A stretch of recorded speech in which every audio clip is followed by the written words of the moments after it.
আমাদের প্রশাসনিক যত দায়িত্ব, আমাদের বাজেট, শিক্ষক, ল্যাব, এগুলার দায়িত্ব পড়ে কারিগরি অধিদপ্তরের কাছে। আমাদের একাডেমিক দায়িত্ব পালন করে ঢাকা বিশ্ববিদ্যালয়। একাডেমিক দায়িত্বের কথা যদি বলি, ঢাকা বিশ্ববিদ্যালয় এখানে শুধুমাত্র আমার পরীক্ষাগুলো ডেট দেয় আর উল্টা পাল্টা মডারেশন করে, আর অবৈধ প্রাইভেট ইঞ্জিনিয়ারিং কলেজকে অধিভুক্তি দিয়ে তারা তাদের অধিভুক্তি বাণিজ্য কায়েম করে। এমন ইঞ্জিনিয়ারিং কলেজকে তারা অধিভুক্তি দিয়েছে যেগুলোর 2টি স্টুডেন্ট, 3টি স্টুডেন্ট একটি ডিপার্টমেন্টে। অথচ ঢাকা বিশ্ববিদ্যালয়ের মতো একটি বিশ্ববিদ্যালয় তাকে সার্টিফাই করছে। এরকম একটা প্রতিষ্ঠানকে ঢাকা বিশ্ববিদ্যালয়ের মতো বিশ্ববিদ্যালয় সার্টিফাই করা, এটা একটা দেশের জন্য সবচেয়ে লজ্জাজনক। ঢাকা বিশ্ববিদ্যালয় শিক্ষার্থীদের জন্য লজ্জাজনক। তাদের বিশ্ববিদ্যালয় এভাবে যত্রতত্র অধিভুক্তির মাধ্যমে তারা সার্টিফিকেট বিক্রি করছে, প্রাইভেট প্রতিষ্ঠানকে অবৈধভাবে অধিভুক্তি দিচ্ছে। এর মাধ্যমে তারা আমাদের ইঞ্জিনিয়ারিং কলেজগুলোর যে মানসম্মত প্রকৌশল শিক্ষা নিশ্চিত করার কথা ছিল, তারা সেই ভূমিকাটি পালন করতে পারেনি। আমাদের ইঞ্জিনিয়ারিং কলেজগুলোতে ভর্তি পরীক্ষা ছিল অন্যান্য বিশ্ববিদ্যালয়ের মতোই লিখিত পদ্ধতিতে, কিন্তু ঢাকা বিশ্ববিদ্যালয় প্রযুক্তি ইউনিট নামে একটি ইউনিট গঠন করে আমাদের এই ভর্তি পদ্ধতিতে পর্যন্ত পরিবর্তন আনে। তারা ভর্তি পরীক্ষার লিখিত পদ্ধতি বাদ দিয়ে দেয়, নেগেটিভ মার্কিং বাদ দিয়ে দেয়। তাদের কথা হচ্ছে যত বেশি শিক্ষার্থী ভর্তি পরীক্ষা দিবে, যত বেশি শিক্ষার্থী এখানে আসবে, তত বেশি প্রাইভেট ইঞ্জিনিয়ারিং কলেজগুলোতে শিক্ষার্থী ভর্তি করা যাবে।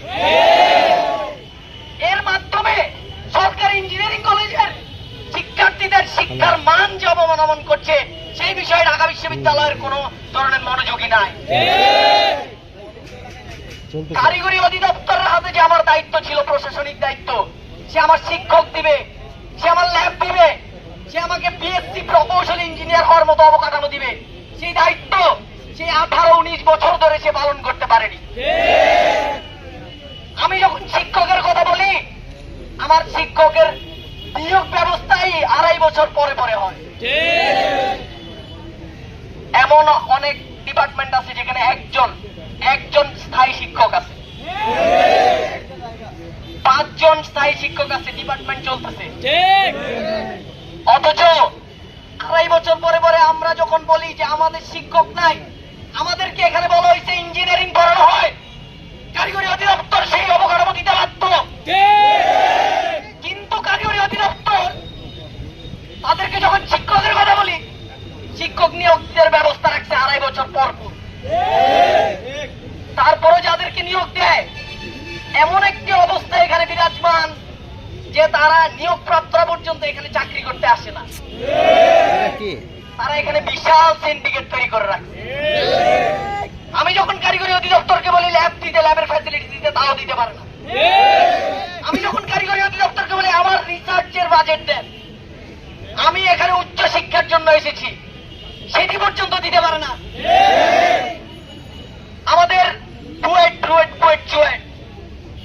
এগুলো একটি সময় ইঞ্জিনিয়ারিং কলেজ ছিল, তারা পরবর্তীতে বিআইটি এবং মানসম্মত প্রকৌশল শিক্ষা অর্জনের জন্য সেই অবকাঠামো অর্জন করে বিশ্ববিদ্যালয়ে রূপান্তর হয়েছে। ময়মনসিংহ ইঞ্জিনিয়ারিং কলেজের কথা যদি বলি, ময়মনসিংহ ইঞ্জিনিয়ারিং কলেজ 18-19 বছর ধরে ইঞ্জিনিয়ারিং কলেজ। এই কারিগরি অধিদপ্তরের উপর দায়িত্ব পড়ে এই ইঞ্জিনিয়ারিং কলেজগুলোকে দেশের স্বনামধন্য বিশ্ববিদ্যালয়ের মতো অবকাঠামো এই ইঞ্জিনিয়ারিং কলেজগুলোতে থাকবে। শিক্ষার্থীরা এখানে ইঞ্জিনিয়ার হওয়ার জন্য আসবে, এমন অবকাঠামো দেওয়ার দায়িত্বই ছিল কারিগরি অধিদপ্তর। কিন্তু কারিগরি অধিদপ্তর যেমন, তার কাজটাও তেমন। আমার দেশের সবচেয়ে ভঙ্গুর এবং দুর্নীতিগ্রস্ত অধিদপ্তর হচ্ছে কারিগরি অধিদপ্তর। পলিটেকনিক ইনস্টিটিউট গুলোতে তারা এখন পর্যন্ত 15-20% বেশি শিক্ষক তারা নিয়োগ দিতে পারেনি, অথচ বুড়ি পলিটেকনিক তারা খুলে রাখছে। জাতি একটা বৈষম্য।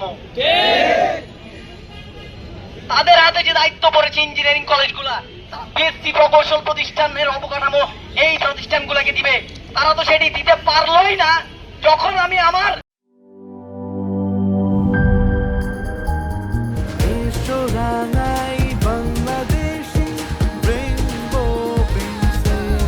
রেইনবো পেইন্টস, ছড়াও জীবনের রং।